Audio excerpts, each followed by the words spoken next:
Yo, what's going on, everyone? It's Brian and Jim here at Drink a Beer and Play a Game, and welcome to another episode of the Power Hour podcast. Yes, hello everyone. Welcome to episode 299. Thank you for joining us tonight on this good old St. Patty's Day. So, for all you beer bastards out there, sláinte. Jim, of course, repping the old country. Had to save one. I saved it specifically for today. Um, look at you. Look Look at at me, you. old topical Jimmy coming through in the clutch. Look at this. um, Jim, I'm not gonna lie. So Jim and I got to see a whole lot of each other on Saturday. It was Ended like all up goddamn being day. it was like one of the most productive days for the site in like years, I'll say. Because we got together, we banged out 2 reviews, we did a ranking video, and by the time you're seeing this, the ranking video may be out. Um, I don't want to jinx it. And we It won't also be. we played, and I'm still gonna say, not legit, but we saw the ending and beat the original X-Men on the Genesis, and played a Yeah, little bit X-Men too. we can say we finished it. We can say it that way. Yeah, yeah. Legitimacy be damned, because that game is fucking impossible. So, yeah, I don't care. Such a bullshitty ass game. I can't wait to review it. But yeah, But so super. That was just the morning, and during that time, we went through multiple Yinglings and an IPA, and I was like, that's already a good amount. I'm nice and tired. And then the wives were talking. Jim already had plans to go out later and do a little continuation of the St. Patty's Day since it's on a fucking Monday, and who wants to do anything then? So we went out, and boy, did I drink way more than I expected. Ate a whole lot less than I should have because I made fun of you for having a whole goddamn shepherd's pie and other food. Meanwhile, I let my wife order food, and it was fucking buffalo cauliflower, which fuck, and pot stickers, which were good, but mm, not that filming. Not after I don't know how many black and tans, Irish Crush, which was Jameson with like vanilla vodka and some other bullshit. and lime or something, yeah. Yeah, and then what was that like minty shot we I did? don't remember. It was like the Irish curse shot or something like that. I forget what it was called. And then we capped off the night with a nice double of Tully, which was the worst idea of all. So yeah, yesterday on Sunday, I didn't feel human till about 3 o'clock. I actually got up at 7, cooked the kids breakfast. I was like, man, I just feel tired. This is weird. I made myself a real like bacon, egg, and cheese breakfast sandwich. Sat down on the couch, got the spins, and I was like, I know what's about to come. So then the puking happened, then the pulsating headache, and I was like, I'm gonna go lay down with an ice pack on my head. And around 3, I was able to finally be like, okay, I think I'm human again. So yeah. Yeah, so after Bry left the bar that night, my wife, friend, and I went to another bar. And we kept going for a while. And Jimmy started to get sleepy at the bar. So, yeah, I don't much remember walking home. But where Brian had his headache and puke session after he woke up, I had it to wake me up. And oh, is that a delightful way to wake up? And then like got up, pulsating headache. So you take the ibuprofen, which rips up the stomach. So, it's one thing after another. And then I laid back down for 45 minutes to drive an hour each way to pick up some furniture. So that was a delightful start to my Sunday. Oh boy. I forgot you had to do that. Sure Yeah. did. And we were What's talking about funny it too. You're is, like, Jim, you're going to be in any shape to drive tomorrow? I was like, yeah, I'll be fine. and yeah, it's a nice drive away, and it's in Quakertown, which if you're from PA, you probably know about Quakertown. That's all you really need to say. It is certainly a place that exists outside of Philadelphia. That is for sure. Speaking of being outside of Philadelphia, this fuck over here. I'm texting him about where we're at. And he's like, do they check for weapons? I was like, what are you asking about checking for weapons for? I was like, one, no, they don't. And two, you don't need to bring anything, you goddamn asshole. We moved out of Philadelphia for Um, a reason. Jim, one, just like I still lock my car in my driveway, even though someone would have to go through a lot of motion sensor lights, get my ring to go off. I am so ingrained with certain things that, listen, unless it's completely banned, Your boy's gonna have some things. That's all I'm gonna say. Psycho brain. I'd I'd rather have it than need it. I'll just say that. You know, You, it was a yeah. reasonable question.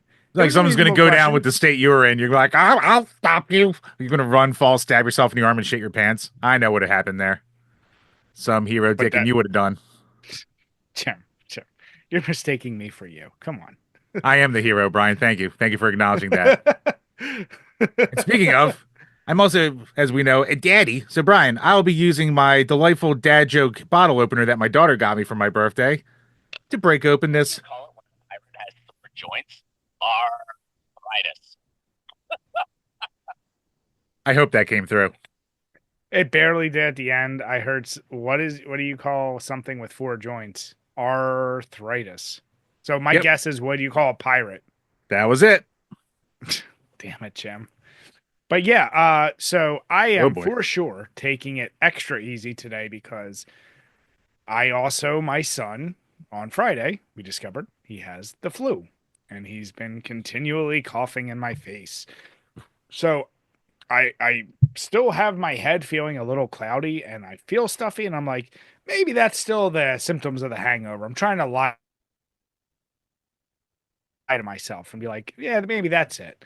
But yeah, so I'm not going super hard, but it is St. Patty's Day. Had to break out the good old Guinness, the extra stout, which I talked about like 3 episodes ago. Um, perfectly good. Yeah, Chambers, I'm really proud of you today, seeing that you got a Guinness as well. Yep, actually, this is going to be my third Guinness of the day because went out with a neighbor for a promotion that they got. So, yeah, I Yeah, got to see the life out there, Brian. Got to be around man of the people, enjoying more Guinnesses. I the past week I've drank more Guinness than I have in like the past 2 years, basically. Which I guess it's what you're supposed to do, but I'm ready to take a break from the Guinness. I got to say, not that I don't enjoy it, but I've had my fill. um, I can appreciate that. Like I said, I still think Guinness is the ultimate like easy drinking beer, but you of course tend to overdo it around this time. So I get it. And it's not the Oh, most friendly around warmer weather. and Brian, you'll be happy to know that I had successful car bombs over the weekend as well. You fucking messing up car bomb bullshit. Still pissed off about that. But Chambers, yeah, we were busy bees with everything we recorded, but how has your gaming been otherwise this past week? Oh, I didn't have time for dick for gaming. Did like one night of StarCraft with my buddy, but besides that, that was about it. And of course, our required hour of gaming that we're beginning to shortly. So, Hmm. but yeah, besides that, not that much at all. So this weekend, by the time you're listening to this, I will be opening for Helmet for our 2 shows in a row, two sold out shows. So Brian, I swear to God, if your kid gets me sick through osmosis through my kid, who so far isn't sick, but I'm just sitting here. I saw that and I was like, of course, of course, there'd be some kind of flu exposure before the biggest shows I've ever had. So I'm You sure it'll you be know fine. it. Yeah, I I know. would highly recommend starting emergency every day leading up Yep. to it. Oh, I already take multivitamins like an asshole anyway, so I'll double it, triple it even. But yeah. So with all the practice for that out of the way, it hasn't been a ton of gaming time. Definitely gonna be hopping back on that horse this week. What about you? So continuing right along with A Plague Tale, Requiem, like I was telling you over the weekend, it's a game. It's not a light game, right? Like just like the first game, it is story driven. You get sucked into it, and um, the game. I don't want to call it hard, but like if you're trying to play it the right way, which is like more stealthy, and you don't want to get caught, you're gonna fuck up a lot. This game actually allows you to be a lot more aggressive. They give you a ton of options now, like kill the soldiers and do things. So of course, if I'm like, okay, well, do I want to spend 30 minutes sneaking or 8 minutes killing? You tell me. Yeah, Um, makes sense. Still great game. Soundtrack is one of the most underrated soundtracks. The first game and this game, like that, I generally don't care about like orchestras and shit like that in game, but I don't know. Those are so well done in this. I'm like, fuck, man. I never hear people talk about this one. So love the shit out of it. I'm probably 60% through it, maybe 70. Um, yeah, we'll talk about the game we played for this week's review. But also like I said, you and I both did the X-Men games, so can't wait to dabble a little more in X-Men Clone Wars. But Yep. yeah, semi productive gaming week for me. I'll say that. There you go. But Chambers, the real thing is, and the whole reason why we got together, why we banged it out, because we finally got the reviews recorded and tested for fucking audio quality for Postal 2 and for Berserk Boy. So we know they're long overdue. I'm not going to project anything out, but I can promise they're going to be out way faster than reviews in the past. Plus, we already played enough and got enough to do the first X-Men kind of as a makeup, I'll call it, for how long it's taking to get to the new X-Men. So yeah, we're just trying to close the loop on that, and we couldn't have done that without the support. So Chambers, what questions we got from our patrons this week? Over at patreon.com/DrinkABeerandPlayAGame, where for as little as $2 a month, you can ask a question that we will answer on each and every single one of these Power Hour podcasts. First up from Randy, what is the best way to get started with StarCraft 2? Do the campaign. Do the campaign, learn the controls. Learn because it'll force you to go through with every single army. So by the time you're done doing that, or every race, I should say, you'll know which one you prefer to play as. So if you ever want to dip your toes into online ladder, you'll at least have an idea of build orders and what you want to go for and what you want your strategies to be. So can't recommend the campaign enough. And if you ever want to, if you're done and you dip your toes into online, man, just watch some videos, watch some tournaments and see what other people are doing their stuff. You will not be able to play like them. You will not be able to play as fast as them. You will not be able to multitask the way they do. It's friggin' impossible. Like 400 APM is like astronomical. That's basically 7 clicks a second. So yeah, you won't be doing that, but you'll have enough to where you can have a good time on the lower end of the ladder, like I am. Jim, realistically, where do you think you're going to end? Like, you know, I'm sure there's a learning curve, and I'm sure you can build up, but where do you think you'll kind of plateau and not get past? I can't see myself really getting past like Gold League. Like Diamond League, you have to basically have like consistent APMs of like 100 at the very least, and I just don't think I'm ever gonna have that kind of multitasking in me. I might, but I don't also want to have to play enough to get that good. So I'll be happy in the lower third rungs. It's fine Hmm. as long as the Didn't games don't get Burns too get in the insane. Diamond League back in the Yeah, day? Burns was a Diamond Leaguer. Hmm. He had him. He had him some good multitasking and skill to him. At that point, is it like I said, games like that, is it even I'm not saying they're not fun, but is it like you're almost not thinking. Like you're almost like just build do like you're not even actually looking at the screen, I imagine. Like you're just so quickly hotkeying and doing this shit that it's like you probably implement the same strategy over and over and over. It's like, all right, here, build out the army, send them, build. Like you're not actually you're using your strategy for whatever army you have, but really once you figure it out, like you're just gonna rinse and repeat and just hope it works every time. Yeah, and then when it doesn't work, which happens a lot for me, then I go shit, and then try to completely like change up my macro and my strategy. It's just like that. Like when you're a low level Terran like me, eventually it's just like fuck it. I just need battle cruisers. Get me all the battle cruisers and just hope for the best. Hopefully they're strong enough and live long enough that I just don't get wiped out. What do you play it on Steam? I mean, yeah, it's just through not even Steam, BattleNet. Hmm. Can you? I assume you can get the game through Steam, right? No, I mean, I don't think so. I think it's all just through like their BattleNet system and stuff like that. Like it's free. So just Oh, go download BattleNet and you can download StarCraft and play whenever you want. interesting. Jim, Right, do it. how many? How mad Just would you do it. get to I get in don't the care. Diamond I League? don't care. You'll do better than me. I don't care. Your fucking spite autism will always kick in with these games. Like I've accepted it at this point. All right. Who's the easiest to learn? I would say probably Protoss. That's like the They're alien ones, right? well, I mean, Like with like the more robotic technology. yeah, they have the robotic technology and they have all the shielding and stuff like that. I would say the hardest to really get down is Zerg because you have to do so much micromanaging with that more than anyone else. So I don't even try and Mhm. fuck with Zerg. But I think Toss would probably be good for you. Okay, interesting. And they're I pretty might dip solid my all toes, around. Jim. Do some toe I dipping, might, Bry. yeah, I might try it out. See where it takes me. There you go. I mean, hey, Bry, if you get halfway terrible enough like I am, we can do a little video, me versus you. Yeah, Jim, I'm just gonna be a Zerg to annoy you. You probably will, and you'll probably wipe me out. He'll be like, Zerg rush, Zerg rush, Zerg rush. Like, God damn it, the wings! Yeah, I have no input on this question now. So good job, Jim. Hey, look at me almost sound like I know what I'm talking about for once. Yeah. Next up from Burn Retinas. What would be the plot of a DBPG video game, and what genre would you prefer?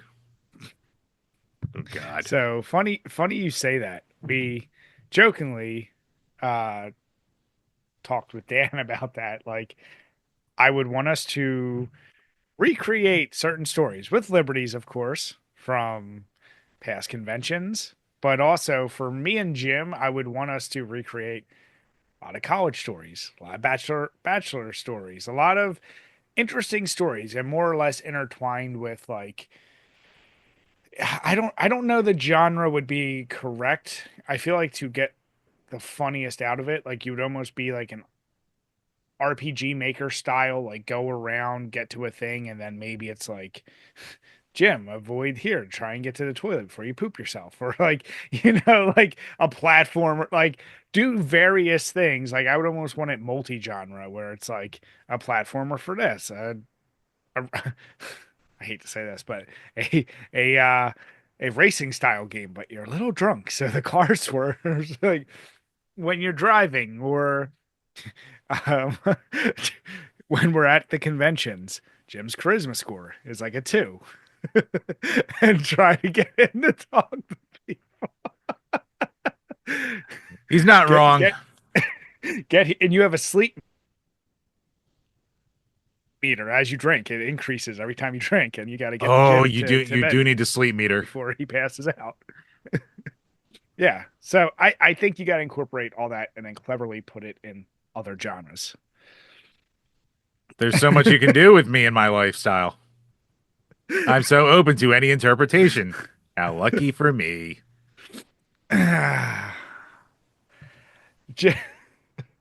Yeah, we could. You're There's a way lot of too ways happy we with can this. go. I told you, I if I had any inkling into how to code or knew how to use RPG Maker, I would do it in a second. Oh, I know you would. It would be our own toilets in Wonderland, Brian. So many ideas just popped in my head. I like that question. So yeah, I don't think we have a specific genre, but I'd say keep it 2D because it would be funnier. Yeah, we could do a lot more with that. Yeah, for sure. I can't even add Jim, anything more to this because I know this is probably gonna be the for the best game. So Jim, I actually see like your skins. It's like your regular outfits, like the black shirt and shorts, then moo then naked, then like pants that are constantly falling down. Shirt with vomit stain on it. Jim walking with a limp after falling and hurting himself. oh, and we'd have to get the walk animation down right. Oh, of course, the walk animation had to be down. Old penguin toes. Ah, God, I love that. Help us code, someone out there. Who knows skills? I don't have any. I'm useless. Ah, Last up from Todd Howard Sucks. What is the favorite live show that you have ever went to? damn.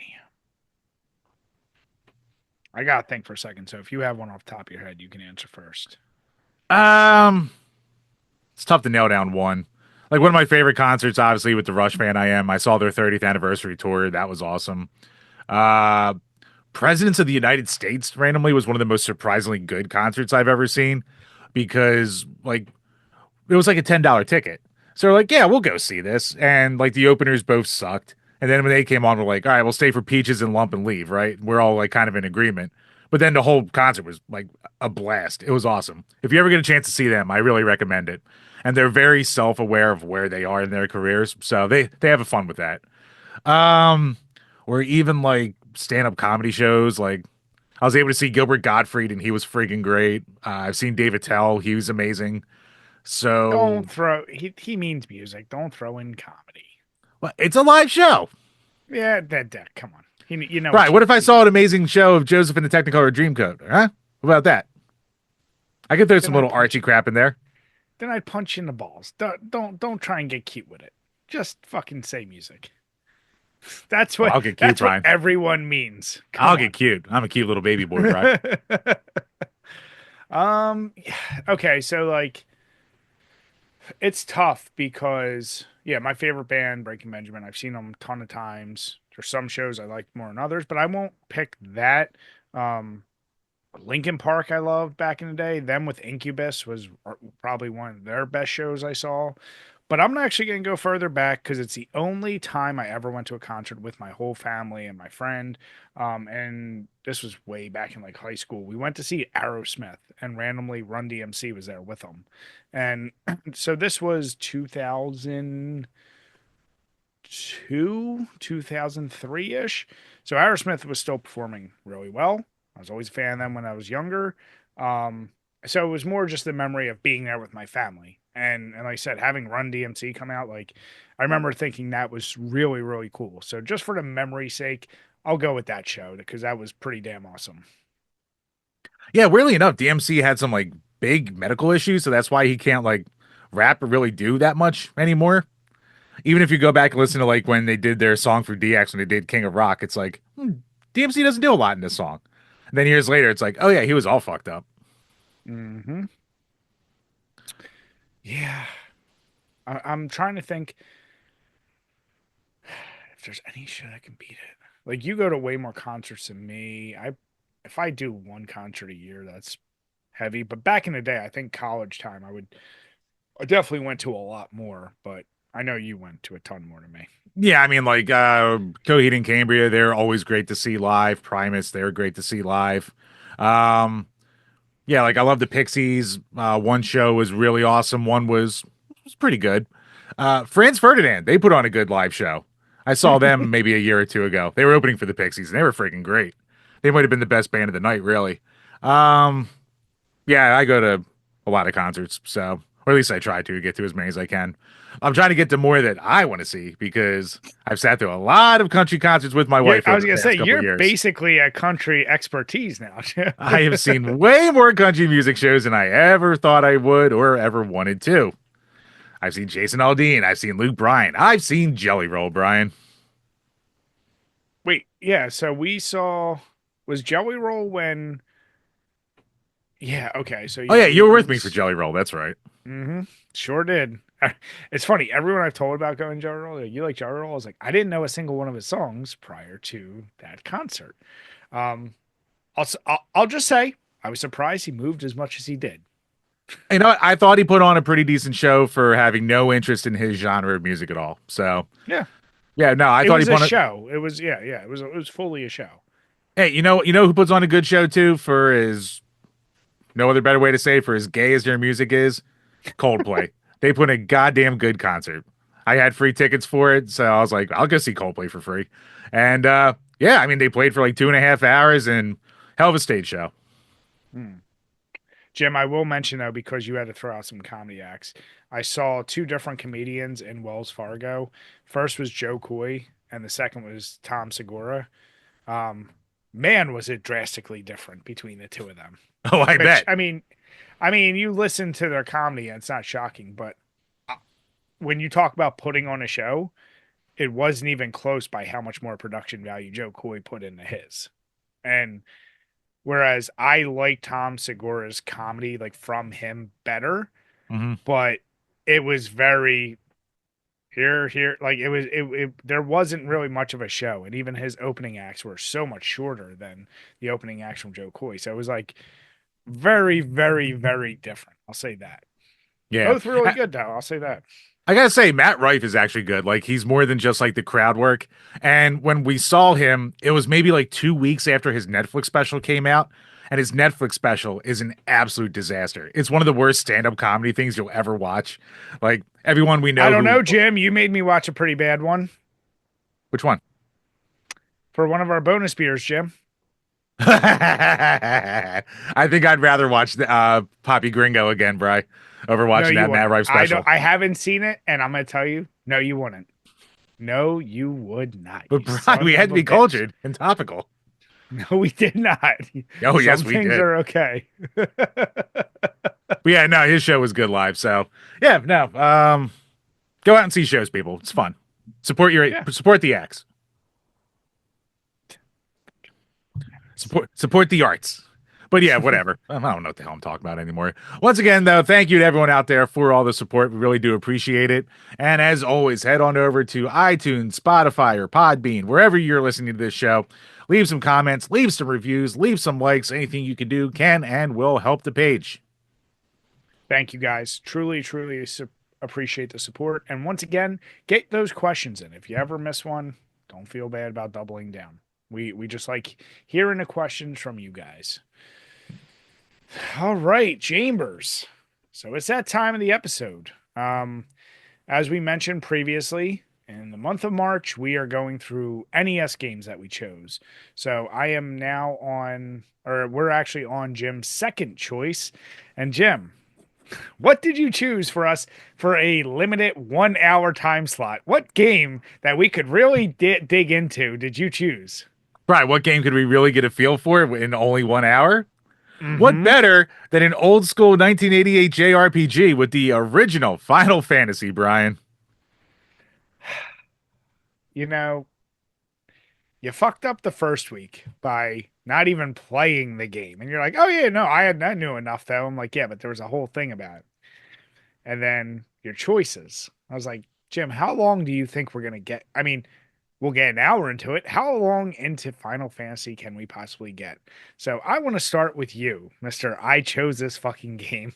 How far, and I know it's very subjective technically, but what did you get up to or see? How roughly far did your party make it into Final Fantasy? And I got to ask, have you ever played it prior to this? Yes, I was gonna ask you that as well. On the NES, I only ever dabbled in it for like 10 minutes on an emulator before, but I did wind up playing it on my old Samsung Intensity phone. It had an updated port on there that actually had a lot of quality of life improvements, as I remember from playing this version now. And I played through the whole goddamn thing on there. I was actually like kind of obsessed with it on there. So, yes, I have technically played through all the original Final Fantasy before. Hmm. Which, funny enough, is the only Final Fantasy I've ever completed. Like I've played some of six, three, six, whatever you want to call it. I played some of seven. I think I played a little bit of another one too. I've never gone too hard into the series. Shocking for me, I know, but yeah, the only one I ever beat was the original Final Fantasy. Okay. Um, How about so you? I have had zero experience with this game. To the point where, like, obviously I know about the game. I know it's a party system. I know gotta level up, yada yada yada. But truly, when I say I knew nothing else, like when I was picking my party, I was like, I don't fucking know. Like, I think I changed one character where it was like the fighter, I guess the thief, a guy that looked like he was wearing a karate gi, and then I switched to a wizard that like had blue and his face was blacked out with yellow eyes. It's the Black Mage. Okay. Um, which once again, I don't know what the fuck they do. I was just like, sure. Um, Right, I bet after an hour you never got to experience what they really do either. for me, and since you have the experience, I'll give you first my take from it. So I feel like I actually got decently far relatively for how much I had to learn on the fly. So right away, you're in the castle. I'm trying to figure out like, okay, what do I actually have to do? So I found the king fairly fast. Save the princess. Okay, where the fuck is she? And I know with our JRPGs, especially, you got to like talk to a lot of people. So I'm like asking a bunch of people. Then I find the fucking town, and I was like, okay. I was like, well, I see a weapon store. Let me buy some weapons. Not knowing who can carry what. So, of course, I overbought on swords and shit, and half my party can't even carry shit. I bought like a random fire spell. I'm like, yeah, that's good. Um, I didn't buy any armor at first. I didn't buy any shields at first. So I was just like, yeah, I'm sure that's fine. I don't know. Like, I need to save this gold for whatever. Start exploring out. I get through a few imp parties, and I actually make it to. I make it pretty far, but then I was like, fuck, like my party's getting really messed up. So I came back to the town. Somehow by luck figured out like if you go to the end and sleep, then you get health back. And I was like, oh, okay, well, let me get some armor. So I did that. I made it to the castle where the princess was to fight off that dude, that random knight or whatever. And then, they tell me you build a bridge and continue. And then boom, start screen. I was like, wait, that was the start now. So um, I understood obviously you could grind, but I was also like, it's an hour. So I don't want to spend too much time like just grinding. So I would try to just see how far I could get. I came in contact with a whole fucking group of like great wolves, I think they were. Yep. And it's frustrating as shit when you don't know their life. And yeah, I got fucking decimated. Like I think I lost my whole party. So then continued on, ran into great ponies or mad ponies or whatever the fuck they were. Mad ponies. Yep. Ra- Ran into a bunch of creeps. Then I ran into a party full of creeps, imps, and a fucking ogre. And I was like, okay, I'm just gonna run. And of course, everyone missed their fucking run. Which, how do you miss running? Like, what the fuck are you talking about? But I got up to this little cave once you pass the bridge, and found this chick who's like, you need to find my crystal ball. So then I was just basically exploring past this like desert area, but I never really got further than that because I kept trying to go back, level up, sleep at the inn. And my take from the game in general, music is pretty good, although I got extremely tired of the battle theme really fast because there's so many fucking encounters and they never change that theme, so that was annoying. um the number of encounters and bullshit misses and shit like that drives me crazy. Um, it's definitely not a bad game. And 20 minutes in, I was like, I fucking hate this. This needs to be over like right now. By 40 minutes in, I was like, okay, I can see where you're like, I was leveled up like 4 times for all the characters. I was like, okay, like I'm not dying in every like really bad. And I started picking up the idea of like, all right, like you got to get potions to bring with you and all these other things. So I could see the appeal. Is it a game I would go back to? Probably not, but I can definitely see the appeal for it.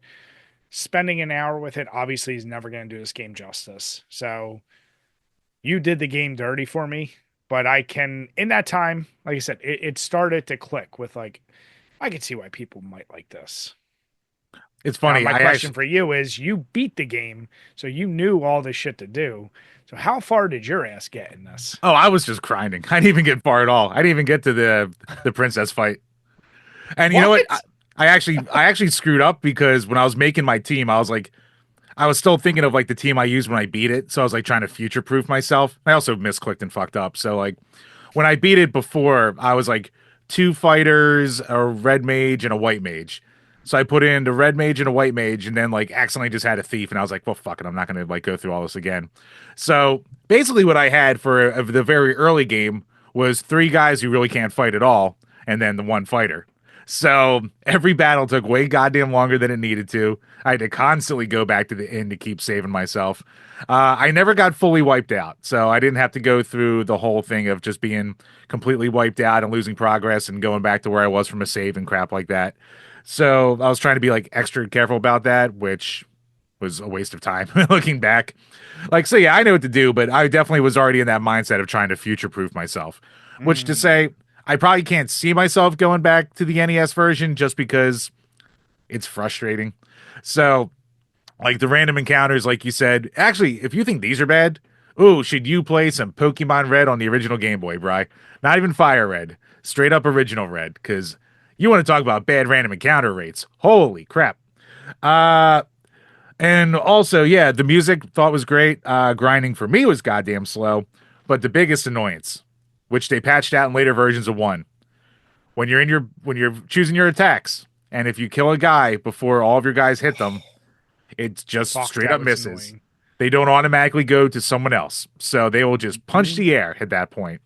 So yes, in later versions they do fix that. So if you kill an enemy, they'll just automatically hit someone else. So it might be someone's already weak. Fine, it doesn't matter. It's still more satisfying than just punching the air and having the fight take that much goddamn longer. Or that being the one attack you needed before they finished off a guy and shit like that. So, like, a Mad Pony wiped out my whole thing, like, or half of my army twice. So two of my guys were like insanely leveled up, while the other two were like just completely useless. Mhm. But Yeah, yeah, like and like I to wanted to that be at least point, level 3 with everyone before I went to fight the guy, which I probably didn't even need to be. But you didn't because yeah, I was sure as shit wasn't. And what I figured out, yeah, I made the fighter like I got him the hammer, I got him chainmail. Like I realized I was like, he's basically one hitting most things I'm coming across initially. yeah, And then yeah, the thief and the ninja guy, I keep calling them like they at least could use weapons. The one guy was definitely more effective than the other, but the mage was like I would have the fire, but initially he only has like two cast things, and I didn't realize like until you go back to the inn, that shit doesn't replenish.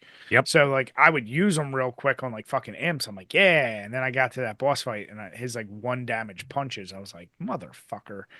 Um, yeah, like I said, I guess that's the fun of the game, right? Figuring out different parties, the grind aspect. It's weird. You know me. I'm fine grinding for stuff, and I've played some of the grindiest games, but I'm also like JRPG grinds just feel different. There's something about them that I'm just like, like And actually, it just to that point, I actually completely forgot about early game white mages and how useless they are.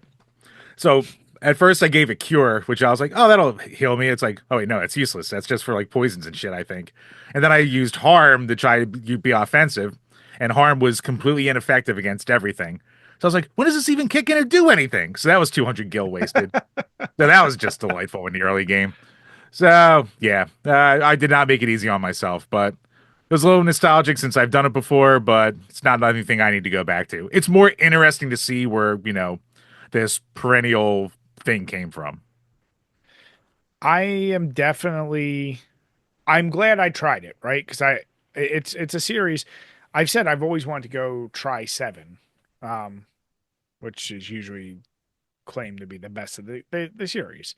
Um, but yeah, one, no, it's fine. Like I said, but I can appreciate why people probably love the shit out of it back in the day for sure. So I doubt it was the first RPG, but I think it's safe to say that was the one that kind of kick started it or really popular, like That was more Dragon maybe. Quest, but it was more Dragon Quest, but Final Fantasy kind of picked a lot of parts up from it.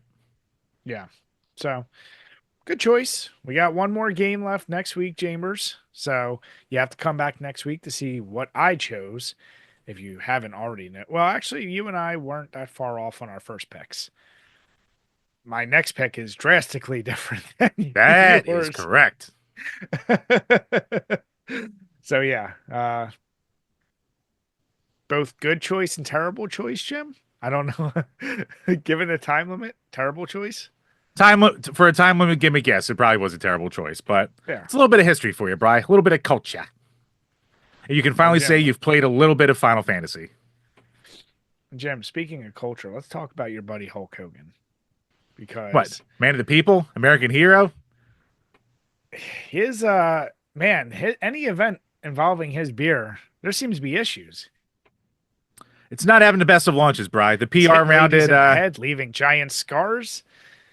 getting booed out of buildings. It's just Yeah, and this time it's rough go, right? And we still need to find that beer so we can try it. But the latest and greatest as of March 12th was that Hogan was at a meet and greet for this real American beer in Orange County, New York, and a bunch of fans walked away angry because he just left.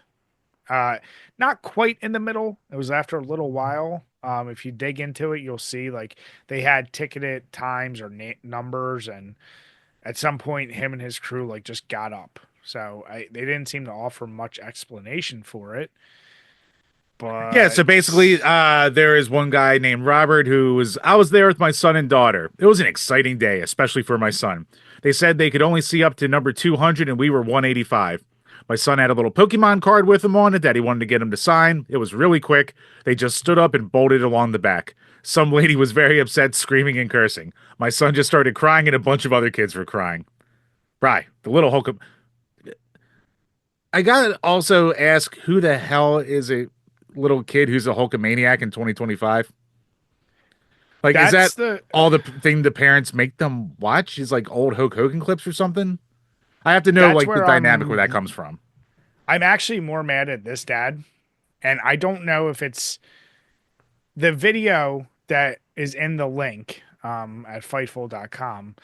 Uh, I don't know if that's the same dad that kind of like mentioned his son was crying because he also has a daughter there, right? So I, with a passion, hate these fucking parents who record their kids crying.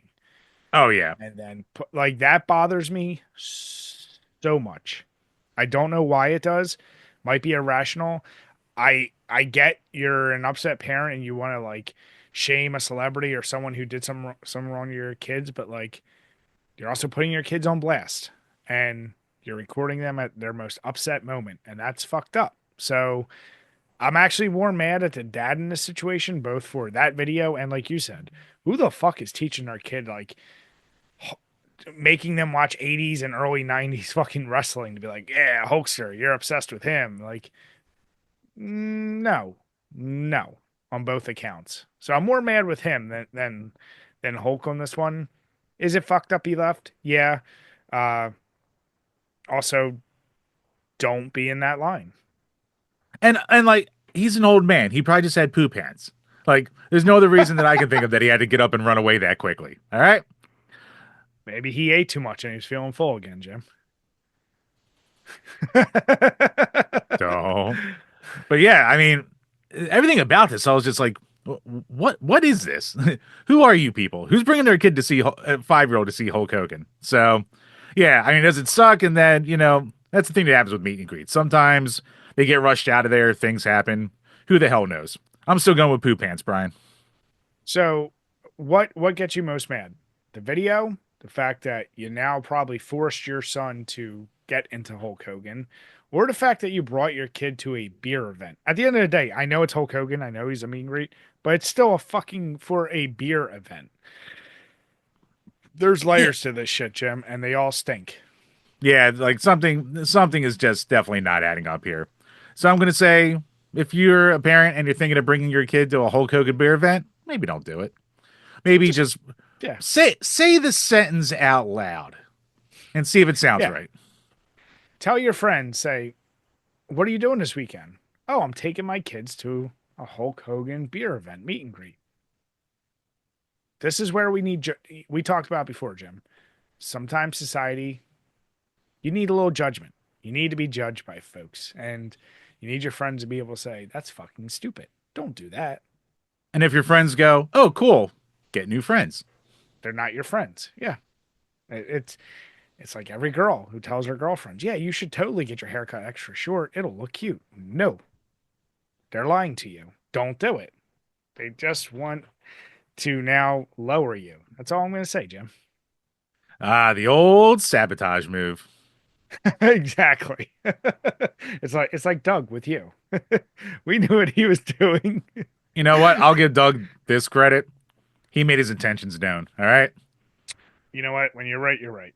At least he did that. I guess. There's no pussyfooting around that. He wanted to break me down and bottom me out. But Bryce, speaking of bottoming out, let's talk about good old Pokemon Go. Pokemon Go to the Middle East because it is now going to be owned by the Saudi government. So, Scopely, a mobile game maker, which is owned by the Saudi Royal Investment Fund, announced its purchase of the hit game, along with the rest of Niantic Labs' games business for $3 $2.5 billion. But Bride, That is that's not insane. all. So they promised that, much like with the rest of stuff that Scopely does, well, the article goes into they're announcing that they're going to be using the technology from Pokemon Go and basically tracking your movement from wherever you've been to make historical like geo mapping of things. And of course, they're widely known for obsessively throwing microtransactions into already established games or other things that they've bought before. So wonderful. It's a number of big investments by Saudi Arabia's made into the gaming world, including buying small stakes in Nintendo and Electronic Arts. It's drawn criticism over the country's abysmal human rights record, including the reported killing of Washington Post columnist Jamal. I'm not even going to try and say that last name. Back in 2018. So yes, it has over 100 million monthly active users for Pokemon Go alone, and it's going to be joining games like Stumble Guys, Star Trek Fleet Command, and Monopoly Go. So yeah, because Scopely bought Savvy Games back in 2023 for 4.9 billion. So crazy, crazy, crazy, crazy kind of deal. I mean, So how Pokemon much? Go's the only thing Niantic ever had it be a success. Like nothing ever remotely touched that level of success. But Yeah. yeah, if you're not getting raped in your wallet, they're just going to be stealing all your data now. So that's great. So Jim, I decided to do a little investigatory stuff. That's Words. a word. How much do you think Pokemon Go has made since its launch in 2016?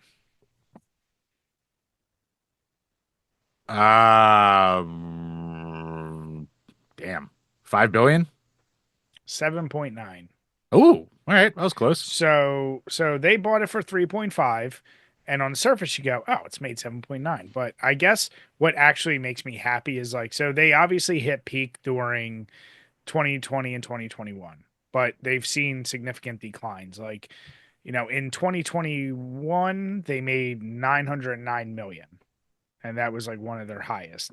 In 2024 they made 544 million, which is still a shit ton of money, but it's like the decline is on the way. And that was going to be my question. I don't hear anyone other than the occasional, like, if you happen to go somewhere and you're like, oh yeah, I'm at a zoo or I'm at a park, like maybe I'll turn it on. But it's nowhere near where it was. And I'm sure, other parts of the world, they might be much more popular, but I feel like the fall off was dramatic with this. So I just hope this is just a fucking U level buying high and they're gonna have to sell low. Like, I hope it's a stinker for them. That Thank you for that saying that's. me level, Brian. That's I don't care how But did accurate you it is. understand Still it? hurts. I got it. Yeah, I don't. Here's a question: those other games that they've already bought, I'd be curious, like, what happened to the player base of those? Like, did they just fucking drop off, or did people? I think most people aren't going to recognize that they got bought out, right? Like, Yeah, it's probably pretty not. safe to say. Yeah, I mean, eventually you can always tell when something got bought by a new owner because you get flooded with more ads. They add more crap that you go, why are they doing that? There's way more Hmm. stuff to buy just in general. So yeah, I mean, I still play Pokemon. And to your point, like, yeah, that first month or two when it came out, that first summer really of 2016 when it came out, like everyone had it. Like it was just like it was a cultural event basically. And then like most things, people dropped off of it. But still having 100 million monthly users, like that's fucking crazy to be honest with you. And Yeah, making 500 million still 8 years later, like it's still crazy damn. Like how many because I people are don't even buying know, like, fucking wow. who's buying. That's my question: is who's still putting money into that shit? But There's a pay piggy for everything, Brian. I guess that's what the Japanese are for, Jim. That's a new Pokemon. They love stereotype. They Oh, love Pokemon. Damn it, Jim. I was gonna Damn say that's a new it. stereotype I never heard before. They're the only group probably still supporting it on that level. Damn it, Jim. Yes, You're Brian. just too you're Let's just keep too on exploring the this, internet Brian. all the time. You just have internet brain. That's all. I think Brian had something else on the mind. That's what I think. That's what my headcanon says. Brian's over here like, oh, you know those pachinko boys. Ah, they'll throw money at anything. I what's pachinko again? It's the it's kind of like pinball, but not like pinball. The arcades that they always gamble at, and Oh, so it sucks. You lost me at pinball.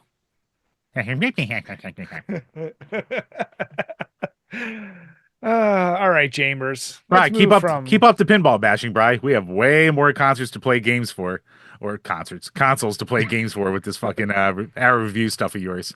And pinball would go swimmingly with that Don't you idea. dare! I, I will start having embargoes that we can each block each other at least of one choice Nope, of no genre. embargoes. Nope, Mhm. nope. Wasn't I'm agreed to embargoing your ass beforehand. with- Not agreeing it now. I'm embargoing your ass with narrative and JRPG and pinballs. That's what I'm for fucking Right, 1 hour. I'm gonna culture your ass in some games. All right, you're gonna taste the rainbow. Well, Jim, you don't need to culture me for shit because PC Gamer gave us the top 100 PC games ever, and you can suck a dick. I could do that anyway, Brian. I'll have you know. So this list that we've had this in the back burner for a little while. Like we wanted to hit on it, and what's interesting is came out on October 14th, 2024, and that's their 2024 edition of PC Gamer's Top 100. So they annually make this list and adjust it. They go into I'm someone who can I love my list and I like explain to me how you made it. So they go over things like quality, how good is it, importance, how noteworthy is it, hotness, how exciting is it, and then playability, how playable is it. And they break down the what these scores like rank. Each one is weighed a little differently. And what's nice is next to each game they have the scores and you can see here's how we tally it up and this is what makes the game. My one issue, and I know as we move on in the future it's a weird one to still have, is I was really hoping this was going to be PC only games, but it's definitely not. Yeah, So- that was gonna be my first big thing about this list. Is yeah, I don't consider like 90% of this list PC games. Which is a bummer because I genuinely was like, ooh, what are some PC games I didn't know? And scrolling through really quickly, I'm like, oh, I could just play on my Xbox or PlayStation for most of these games. So obviously, Jim, we're not going to go through all 100, but why don't we do at least the top 20 and then talk about what are some things that were missing from it that you were a little shocked from, or things that you appreciated they showed. All right, number 20, Hades. Number 19, Slay the Spire. Number 18, Boo. don't you fucking boo. Number 18, Mass Effect Legendary Edition. Number 17, RimWorld, which I had never heard of until Fuck is this that? list. Rimjob World. Now that's a game. Number 16, Dwarf Fortress, which I've heard of but never played. Number 15, Red Dead Redemption 2. Right. When you think PC, you think Red Dead Redemption 2. Who's yeah. playing that on PC? Who the fuck is playing that on PC? Number 14, Helldivers 2. Number 13, XCOM 2. Number 12, Total War Warhammer 3. Number 11, Metal Gear Solid 3. Pissed me off so much seeing that there. I was like, what? What? Like there was an important, like at least if you're going to do the things on like importance and hotness, make it relative to PCs. Yes, it was important on PlayStations, not on goddamn PCs. What are you talking about? But go on. Top 10, number 10, the original Doom. Number 9, Yes. Stardew Valley. I mean, I guess it started on PC, but I mean, you want to talk about games you don't consider a PC game. Number 8, Bolotro. Number 7, Half-Life 2. I mean, that should obviously be there. Number 6, The most legit PC game. in my number opinion. 6, The Witcher 3, Wild Hunt.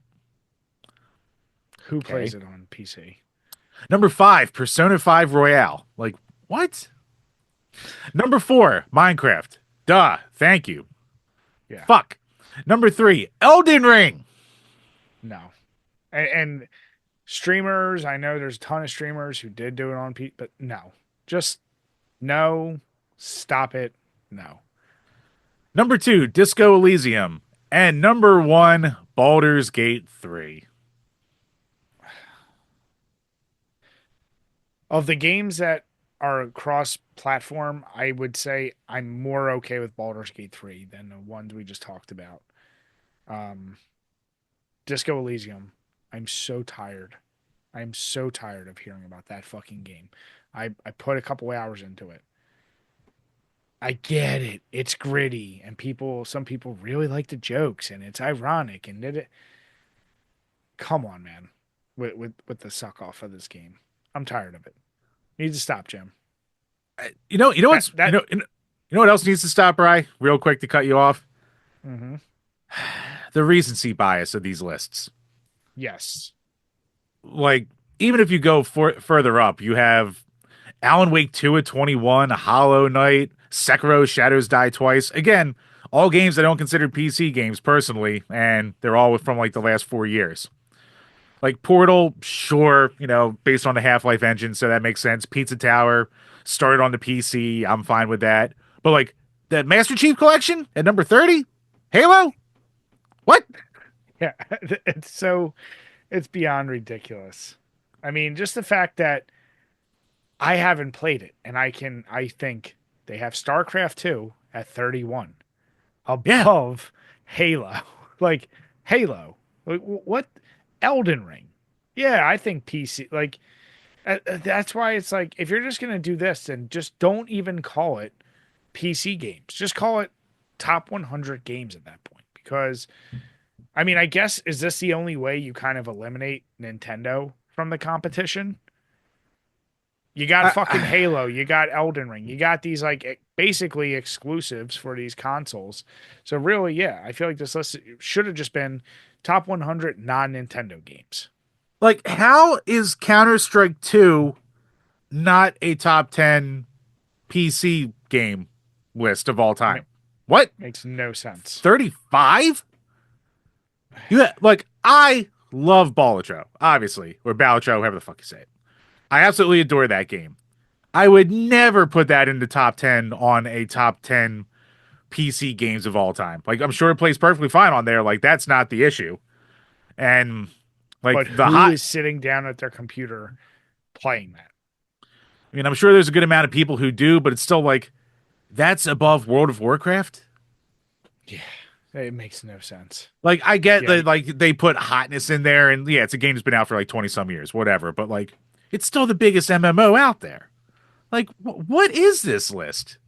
I remember there being a lot of pissed off people when it came out, and I definitely see why. yeah. I mean, just even the fact that they have, you know, uh, in the top 100, you got Valheim, which that was pretty damn hot when it came out. Maybe by the time of this list, it calmed down a little bit, but that was hot for a minute. It was important for, I'd say, half of that 2021 year when it came out because everyone talked about it. But like, you got Vampire the Masquerade at 96. When I think PC, that's like a perfect example of like a very, very important PC game for an RPG genre for vampire RPGs. Like it's just stupid. Like Binding of Isaacs in like the 40s? Like, what? For how huge Yeah, that game was for PC gamers? Like, come on, man. System Shock at 60? it just makes Team no. Fortress 2 at 61?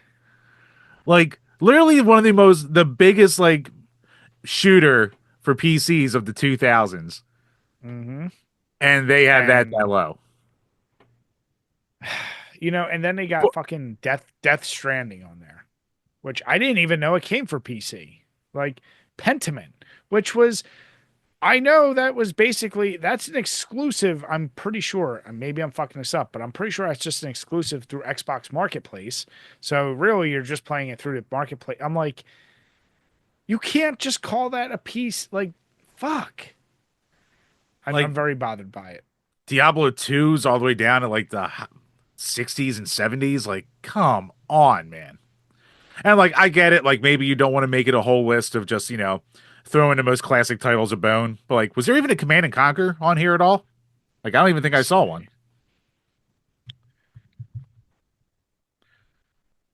Nope, No, no sure Command and wasn't. Conquer. Yeah, it's disingenuous. Like, No Duke Nukem, no Quake. no, it's no Age of Empires, any of Yeah, that's them. a great one. Yeah. Like when I think RTS is outside StarCraft, how do you not mention that? That's crazy to me. No, wait, actually, did they even have The Sims on here? Oh, that's a good point. Okay, no, they did not. They I don't had think they that did. under. They had that under. So here's the interesting thing. So there is a list below the list, and I think it pissed me off more. So by the people who created this, it's personal picks from each of the editors. The first one, fucking Fraser Brown. You know what his pick was, Jim? Legend of Zelda Majora's Mask for a What? PC game. What? Yeah, What? Legend of Zelda Majora's Mask. So a ROM he essentially pirated because, as far as I know, Nintendo never put that on PC. What? So you get that. This guy, Wes Fenlon, Cult of the Lamb. Fine. Yeah, Ellie totally. I'm Gould, fine. Jagged Yep. Alliance 3. I don't know what Jagged Alliance 3 is, but I'm fine. Evan Lati, Neverwinter Nights. I Sure. think, yeah, I'm fine with that. Ted Litchfield, Warhammer 40,000 Dawn of War. Very Yep. happy to fucking see that on there. Great game. Jody McGregor, Dark Souls 3. What? Once again, come on, man. And then finally, Sean Martin, uh, The Sims 4. Like, oh, but don't forget Lauren Morton, who picked Halo Infinite. What? And No then one should be Morgan picking Park. Halo Infinite in general for any list. And then someone picked Hades 2, which is still in development. Like you said, recency biased. Come on. Like, I get you probably just played it, but like, these lists, man. They just wait, how are you going to be PC gamer and do that? Like, just do exclusives. That's my only thing. Yeah. Other than that, I just got more and more pissed. Like, dude, I love seeing Left 4 Dead on any list. Left 4 Dead 2, I mean. But it doesn't belong on the PC list, and it's on there at number 93. Yep. I mean, So I can see it being on there. I'm fine with it being as low as it is, so I can even forgive that. But so many of these games, obviously, we have biases, console boys, but it's like, come on, man. You can't it's like just, if yeah. you see a top 100 PC list, you expect to see PC games. That's what it comes down to. Especially if your list ends with fucking Baldur's Gate 3, as you said, recency biased, all that piece. If you're going to be unique, you can't have the same shit that everyone else would have anyway. That's all. Yeah, and I get a lot of games now are getting released at the same time as PC and stuff like that. Like I have a computer now that can play shit for the first time in 10 years, so I am out of the PC loop, but still, man. Let's try to make it a Like, little bit more focused. yeah. Like, just like as we've been talking about with the Switch game list, like, if you tell me the best games on Switch, I truly don't want to see cross platform because no one is choosing the Switch other than convenience as that's the best platform for any cross platform game, period. You're just not doing it. Yeah, I agree. So, all right, Chambers. Well, we're already angry. So let's continue this anger train and talk about your boy, Bobby Kotick. And Man after my heart. Role model. he he's filing a defamation suit against Epstein list? some. What Epstein list? I didn't see no list.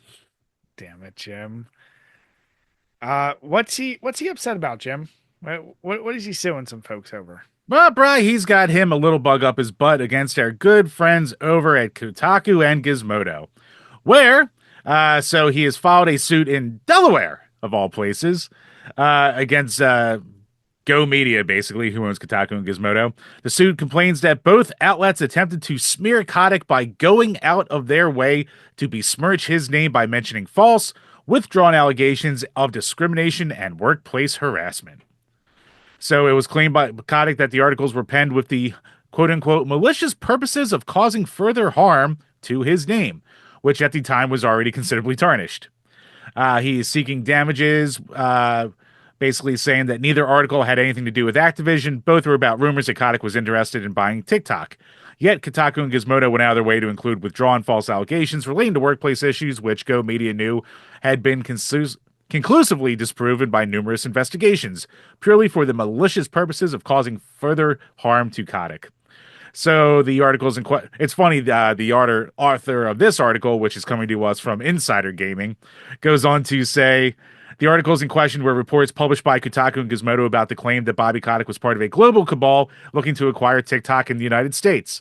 I also covered those claims, but I neglected to insult the man or bring up his troubled past at Activision Blizzard, aside from mentioning what employees were saying about him on social media. That's probably why I'm not being sued. I was like, oh.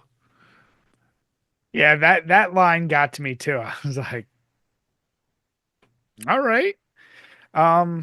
Listen, A little inner journo shit flinging right there, but man's got a point.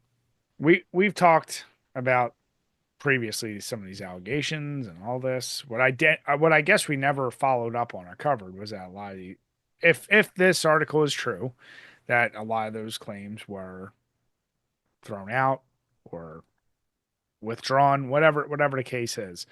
And So however it happened, whether it was payoffs, whether it was the old we investigated ourselves and found out we did nothing wrong kind of deal, I don't know. But we yeah, don't know. we don't know. You could always say where there's smoke, there's fire. But for the purposes of not getting sued, I will say nothing's out there. You tell me.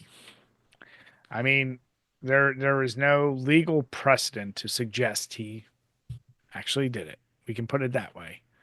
I am wondering how he's suing for damages, though, because I'm pretty sure these articles already came out after the Blizzard Activision deal went down with Microsoft. So he got his payday from that. And he didn't Well, wind up buying TikTok. So he didn't lose money that way.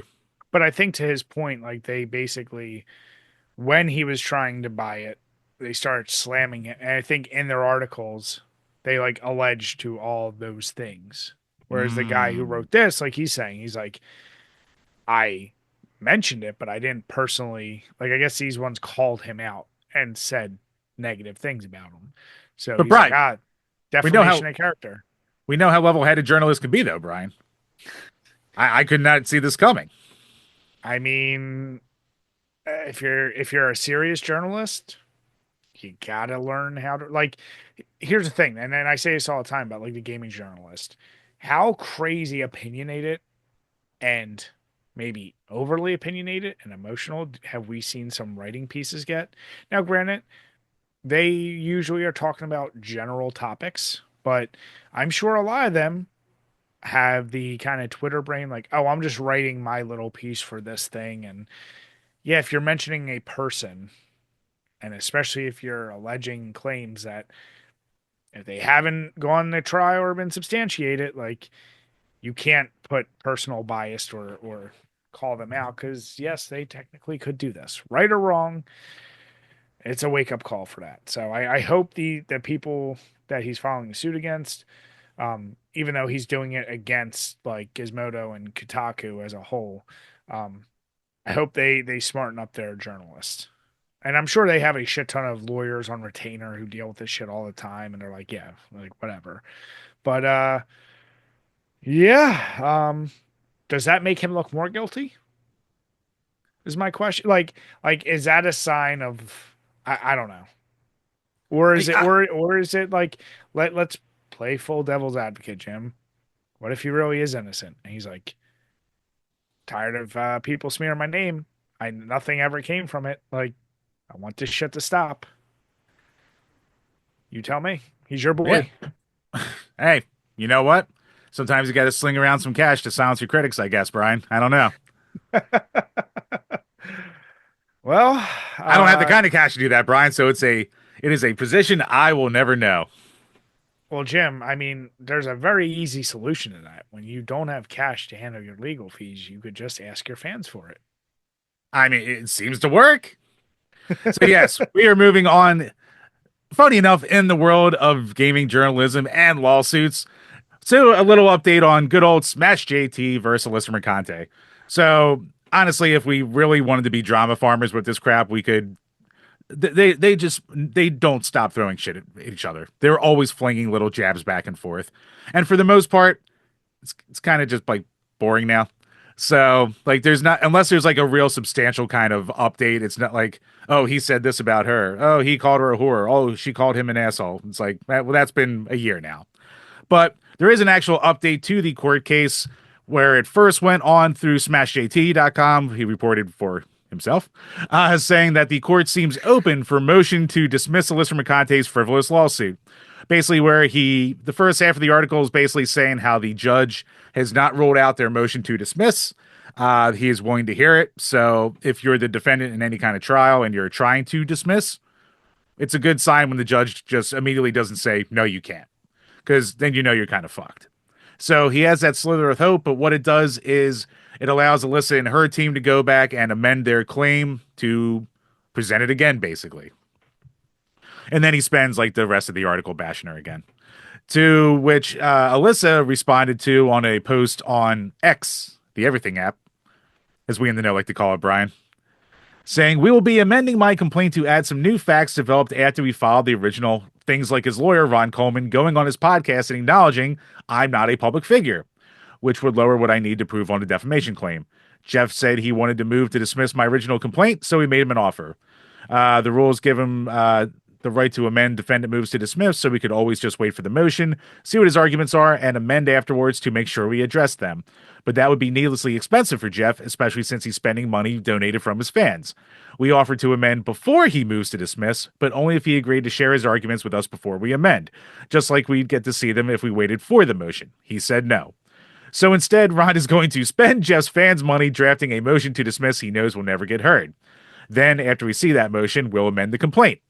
That will make the initial motion pointless because they'll need to either answer the amended complaint or file a new motion to dismiss. It's all a waste of Jeff's time and his fans' money that only benefits Ron Coleman's wallet. But if that's how he wants to play with the money that people gave him, that's on him." Man, she is really hammering that point home. "Jeff, since I know you're reading, the offer still is on the table until you serve us with motion. Tell us your arguments, or you won't have to spend your donors' money on a formal motion before we amend. Or, I guess, you can light that money on fire and then go back to the internet and ask for more. Your call." Right, I right. mean, I'm going to go on a limb here. I'm going to say they might not like each other. no. And I'm also gonna go on a limb. You and I have said, yeah, there's been a ton of pettiness with this whole situation. Um, Found it, unfound it, whatever. Uh One for Smash to self-write an article that at first when I read it, I didn't realize it was from his. I was like, who the fuck is writing this like this? And I was like, oh, it's him writing about his own case. One, I find it very odd that you're like publicizing this whole lawsuit because I feel like most of this shit could be brought up in court as negative on both sides. Like, and I know these both of them, their fan base feeds off drama. You need more views. Like, so this is the highest thing. But also, like, once again, you're talking about real legal cases. Like, every ounce of this could be, it could be like, hey, if he said something in here that wasn't true, that's a knock against him. And same as her with her whole like write up response. If I'm looking at a tennis match, I feel like she just got some points with hers because she's at least driving home the point like you're wasting your fans' money multiple times. And you and I've said that's a weird look, and I think that's one of the criticisms he's getting the most is you made these claims about how much money you got and how you don't care about this case and da da da, and then you're crying poor for this case that you pretty much seems like you probably could have walked away from, and now you're getting your fans to supply the funding for that. Something weird about that. I don't. It doesn't sit well with me.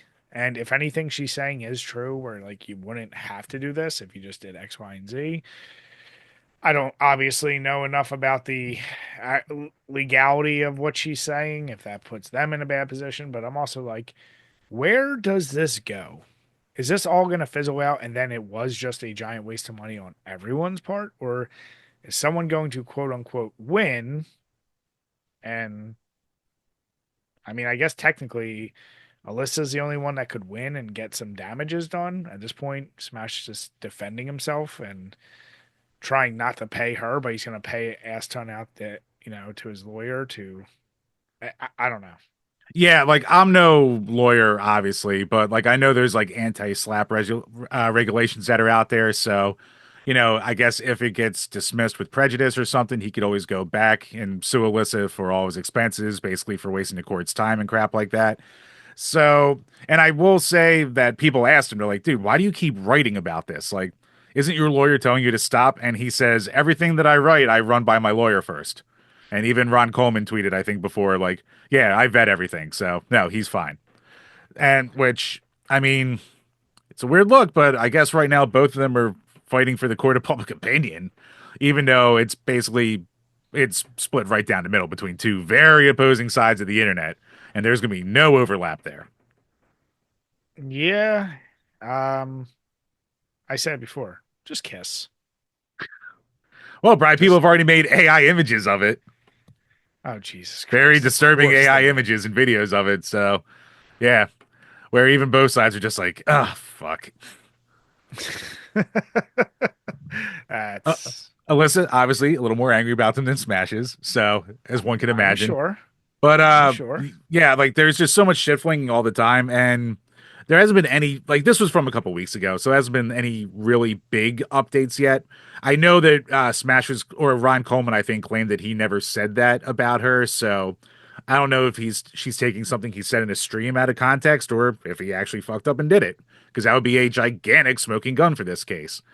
So I mean, obviously Yeah, the next if she's taking out of context, but if like if he happened to be like, oh yeah, she's not a public figure. Like if he just said it, if the words came out of his mouth, she can be like, ha, because that's kind of similar. And I forget all the details. Like, isn't that what they're holding against her? Is like she made a comment, and they're like, ah, see, she admitted to doing the thing that the Smash made sucking fun a of her dick thing, about. yeah.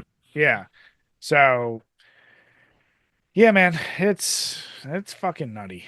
Yeah, she's out there saying he doxed her personal info and he's saying he never did that. Which, I mean, to his credit, I've never seen him ever share her docs. So I don't know if it's been done behind closed doors or in other spots, but that was the thing Kiwi Farms did, but that's what Kiwi Farms does to everyone. Uh, But here's my question: where Didn't she she, directly wasn't did the it in big her, thing? she She did it did in her it to him, lawsuit. right? Yeah, Yeah. directly. So yeah, once again, very not okay, cool thing.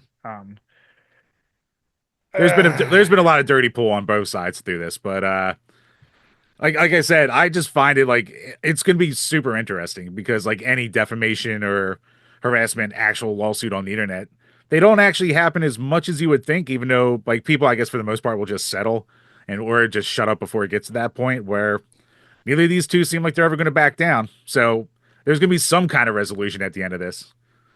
yeah, maybe, maybe not.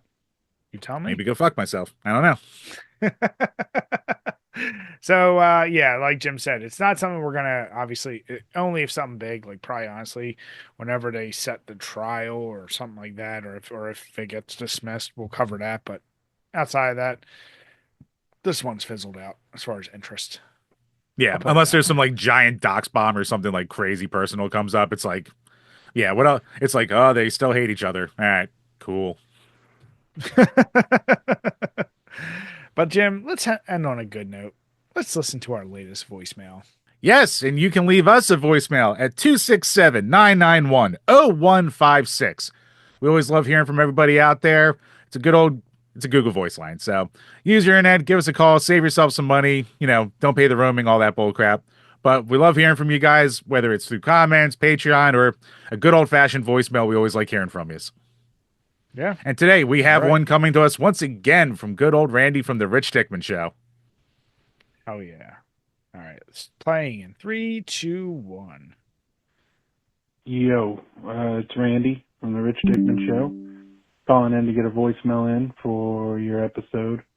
I think it's 299. Are you guys that close to 300? That's crazy. We're on our way too. I'm excited for you. I appreciated your episode last week, learning about the Xbox. Probably not going to get one myself because I already have a PC, and it sounds like it's going to overheat. But the Switch 2 I'm definitely going to get on board with. I thought about what movie and game for you guys to play, and I decided Southland Tales will be the movie, and Max Payne will be the game, an old Xbox game, I think. Played it when I was like 12, really enjoyed it, and beat it over a weekend. So, I think I was talking to Jim about it, and he said he hadn't watched the movie or played the game, so it might be a good one. Anyways, take care, guys, and thanks for letting me call in. Bye. So once again, Randy, thank you so much for your support. And if you guys aren't already, make sure to go out, check out the Rich Dickman Show. Make sure you support those guys. Just Yeah, I myself, added them to the list. I just looked up Southland Tales, and Is that the one with The Rock? Is that really fucked up movie that like was kind of a disaster, but a lot of people seem to love? Well, it's The Rock, Sean William Scott, Sarah Michelle Gellar, Mandy Moore, and Justin Timberlake.